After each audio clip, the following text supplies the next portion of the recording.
हम जाएंगे याकूब उसका 4 उसका 7। इसलिए परमेश्वर के अधीन हो जाओ, शैतान का सामना करो तो वह तुम्हारे पास से भाग निकलेगा। परमेश्वर के अधीन हो जाओ। किस तरीके से हम परमेश्वर के अधीन हो सकते हैं? ये परख के समय हम शैतान को अपने काम के द्वारा, अपने डिसीजन के द्वारा, जब हम उसे सुना रहे हैं, है ना, अपने काम से उसको दिखा रहे हैं, तभी है हम शैतान का सामना कर रहे हैं और वो हमारे सामने से भाग जाएगा। हमारे ऊपर उसका कोई अधिकार नहीं है। यीशु मसीह ने इसी तरह किया। उसने जवाब दिया। वो परमेश्वर के सामने घुटने टेकना चाहा, वो परमेश्वर के सामने झुकना पसंद किया, शैतान के सामने नहीं। और बाइबल कहता है कि आप जानते, जब यीशु मसीह परीक्षा में था उस समय 40 दिन 40 रात यीशु ने कुछ नहीं खाया। उसके पास कुछ नहीं था खाने के लिए। जब और आप पहली परीक्षाओं को पढ़ते हैं, उसमें लिखा है, बाइबल कहता है यीशु के सामने उसने पत्थर को लाया और कहा कि इस पत्थर को कह दे रोटियां बन जाएं। उसने उसको जवाब दिया कि मनुष्य केवल रोटी से नहीं परंतु परमेश्वर के वचन के द्वारा जो उसके मुख से निकलता है जीवित रहेगा। हो सकता है हमारी बहुत उस समय जरूरत लगे हमको कि हाँ ये मेरी जरूरत है, परंतु यदि परमेश्वर के वचन के अनुसार नहीं चीजें वो प्राप्त हो रही हैं तो मत छुएं उसे। आप थोड़ा गरीबी में हैं, आपके पास बहुत ज़्यादा पैसे नहीं हैं और आपको कोई कह रहा है कि चल मेरे साथ आज कुछ लूटपाट करना है, अगर कर लेते हैं तो वहाँ थोड़ी सी चोरी है, बस बॉस के साथ थोड़ा से झूठ बोल देना है, तेरे अकाउंट में पैसे सारे आ जाएंगे।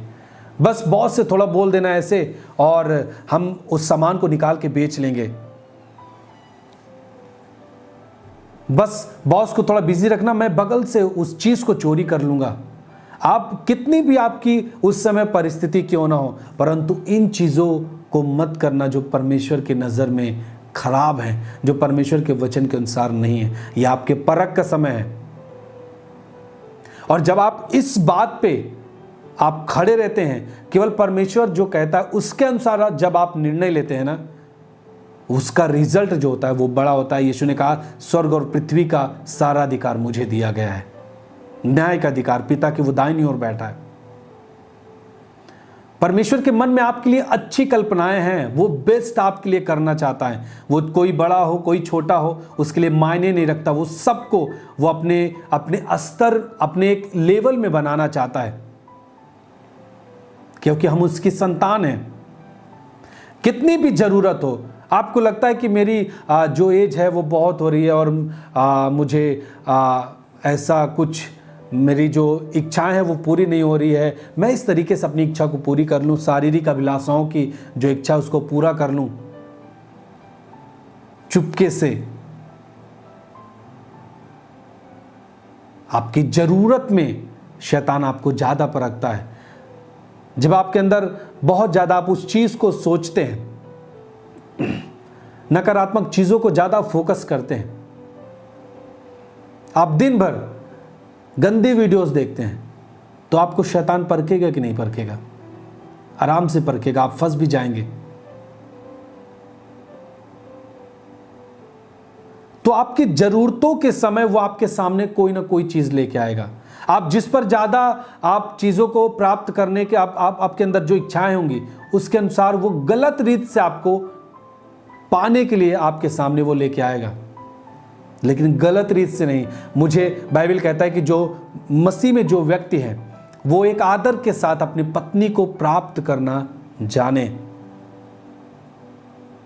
एक मसीही व्यक्ति, एक मसीही जो जवान व्यक्ति होता है, उसकी शादी उसके लिए पवित्र होना चाहिए।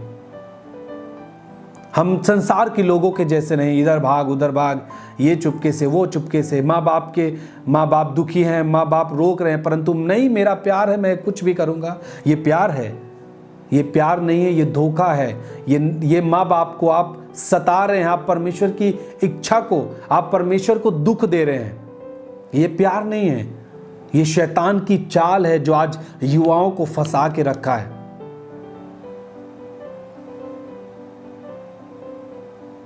हम परमेश्वर की मर्जी पे चल के, परमेश्वर जब ठीक समय आएगा वो मेरे लिए चीज़ों को खुद देगा। हालेलुया। क्योंकि आपसे ज़्यादा वो आप जब अपने आप की जो फिक्र करते हैं ना, आपसे ज़्यादा वो खुद आपकी फिक्र करता है। वो चिंता करने वाला परमेश्वर, वो कहता है मैं ना तुझे कभी छोड़ूंगा, मैं ना तुझे कभी त्यागूंगा। कहता है सारी चिंता यहोवा पर डाल दे। वो सब कुछ अच्छा करने के लिए आपके जीवन के लिए आया है। हम उसे मौका दे तब ना। हम तो अपनी इच्छा से सारी चीज़ें प्राप्त करना चाहते हैं। जहां हमारी मर्जी, हमको समझ में आता है कि मेरी इच्छा, मुझे इसको पूरा करना है, परमेश्वर को एक साइड रखते हैं और उन काम में जुट जाते हैं। हम फिर आके प्रार्थना करते हैं, वचन को पढ़ते हैं, लेकिन एक समय निकाल के हम गलत चीज़ों को देखना, गंदी मूवीज़ को देखना, लड़कियों से बात करना, गलत रिश्ते बनाना, हम दूसरों की मदद करते हैं, वो दूसरे से प्यार करते हैं, उनकी मदद करते हैं कि मैं तो पाप नहीं करता, उनकी मदद करता हूँ। और फिर आप बाइबल आके पढ़ते हैं, वचन को पढ़ते हैं, प्रार्थना करते हैं। ये चीज़ें आपको, आप धोखे में जा रहे हैं, आप परख में हैं। आज यदि सावधान न रहे तो आपका जो रिजल्ट है वो खराब होगा। आप अच्छी चीज़ों को नहीं प्राप्त कर सकते। हालेलुया। एक वचन को और पढ़ेंगे, मत्ती उसका 13 और 22। मत्ती 13:22 लिखा है, जो झाड़ियों में बोया गया यह वह है जो वचन को सुनता है, पर इस संसार की चिंता और धन का धोखा वचन को दबाता है और वह फल नहीं लाता। अब ये नहीं कि वो किसान जो है झाड़ियों में बोना ही चाह रहा था, ये भी नहीं है। लेकिन जो जमीन है वो किस तरीके से तैयार है, किस तरह तैयार होके वो उस बीज को ग्रहण कर रहा है, वो उसके ऊपर डिपेंड करता है। हम अपनी भूमि को, अपने हृदय की भूमि को किस तरीके से तैयार किए हैं वो हमारे ऊपर डिपेंड करता है। यदि हम अपनी भूमि को अच्छा बना के रखें और जब बीज बोया जाएगा, बाइबल कहता है उसमें 30, 60, 100 गुना प्रतिफल आता है। लेकिन जब हम अपने जमीन को ही झाड़ियों जैसा बना के रखते हैं, परंतु आप वचनों को सुन रहे हैं, हाँ आप सुन रहे हैं, वचन को सुन रहे हैं, लेकिन आपने झाड़ियों को नहीं हटाया, आपने अपने खेत को तैयार नहीं किया है। आप वचन को सुन रहे हैं, लेकिन ये जो झाड़ियां हैं वो ज़्यादा बढ़ रही हैं क्योंकि आपने उसे मौका दिया है। आप झाड़ियों को ज़्यादा बढ़ाने के लिए खुद प्रयास करते हैं। आप झाड़ियों को ज़्यादा बढ़ने के लिए उसे आप खाद देते हैं, अपने जीवन से जो उसको बढ़ने के लिए चाहिए आप खुद प्रदान करते हैं, वचन को नहीं देते उतना आप। इसलिए बाइबल कहता है वचन तो आप सुन रहे हैं, उस जो बीज आपके अंदर बोया जा रहा है वो तो है, परंतु वो झाड़ी उस बीज से ज़्यादा बढ़ गई और आपको इस माध्यम से संसार की चिंता और धन का धोखा वचन को दबा देता है, उस बीज को दबा देता है। वो झाड़ी अधिक बढ़ जाती है और आप फलहीन हो जाते हैं। आपके अंदर, आपके जीवन से कोई भी फल नहीं दिखता। हालेलुया। परमेश्वर के दास पापा जी हमेशा कहते हैं यदि आप नहीं बढ़ेंगे तो झाड़ियाँ बढ़ेंगी। झाड़ियाँ लगातार बढ़ रही हैं, लेकिन आप बढ़ने में धीमे हो जाते हैं। वो झाड़ियाँ आपसे ज़्यादा हो जाती हैं, फिर कभी कभी वो आपको दबा देती हैं और आप हताश और निराश हो जाते हैं और कहते हैं प्रभु मेरे लिए कुछ नहीं कर सकता। मौका किसने दिया? आपने। तो आपको झाड़ियों से ज़्यादा आपको बढ़ना है, वो झाड़ी को ख़त्म करना है, नहीं तो एक दिन वो आपको दबा देंगी। कितना भी वचन आप सुनते हैं, यदि आपके साथ झाड़ी आसपास आपकी बढ़ रही है, उस चिंता, वो लालसाएं, उसको दबाइए, खत्म करिए। उस वचन को जब आप ग्रहण कर रहे हैं ना, सुन रहे हैं ना, उसको आप दबाइए, धीरे धीरे खत्म करिए उसको। जो गंदी चीजें आप देखते रहते हैं, वीडियोस देखते रहते हैं, उसको खत्म करिए, देखना बंद करिए। गलत रिश्ते में जो है वो बंद करिए, उस रिश्तों को कायम रखना।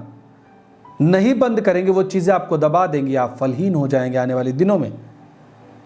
हालेलुया। यदि आप उन चीज़ों को दबा देते हैं, अपनी इन झाड़ियों को दबा देते हैं, वो फल क्या करेगा? फलवंत होगा। वो बीज वो फलवंत होगा और आप आशीषित होंगे। हालेलुया। तो याद रखें, परख के समय सावधान रहें, जवाब दें उस शैतान को और जान पाए कि ये परमेश्वर के लोग हैं, ये मेरे अब जाल में फंसने वाले नहीं हैं। हालेलुया। इस तरीके से उसे जवाब दें। जब आप जवाब देंगे ना, आप बड़ा प्रतिफल देखेंगे। मैं अब वचन आपके लिए पढ़ रहा हूँ, मत्ती 4 उसका 10 और 11, जो पिछला मैंने पढ़ा था उसी में हम पढ़ेंगे 10-11। यीशु ने उससे कहा, हे शैतान दूर हो जा, क्योंकि लिखा है कि तू प्रभु अपने परमेश्वर को प्रणाम कर और केवल उसी की उपासना कर। 11 पद। तब शैतान उसके पास से चला गया। वो परख का समय खत्म। वो शैतान जो परख रहा था वो चला गया, और बाइबल कहता है देखो स्वर्गदूत आकर उसकी सेवा करने लगे। हालेलुया। सो जब आप शैतान को जवाब देते हैं, परमेश्वर के दूत आपके साथ रहते हैं, आपकी सेवा के लिए रहते हैं। याद रखिएगा, जब आपके कामों के, आपके मदद के लिए वो आपके साथ हमेशा रहते हैं। परख में जब आप सही निकल जाते हैं, परमेश्वर भी जानता है कि वाह ये मेरा बेटा है। कितना भी उसने परखना चाहा, अभिलाषाओं में खींचना चाहा, वो पुराना रिश्ता जो इसका था उसके द्वारा भी इसने फंसाना चाहा मेरे बेटे को, परंतु ये मेरा बेटा बोला कि मैं तो यीशु के लिए जीता हूँ, मेरे लिए ये सब चीज़ें कुछ नहीं है, मैं उसके वचन के अनुसार जीना चाहता हूँ। और परमेश्वर खुश। और जब परमेश्वर आपके ऊपर खुश, तो कोई चीज़ें आपको दबा नहीं सकती, आपको हरा नहीं सकती। सारी चीज़ें जो कुछ आपको चाहिए वो आपके लिए देगा, आपके लिए प्रदान करेगा।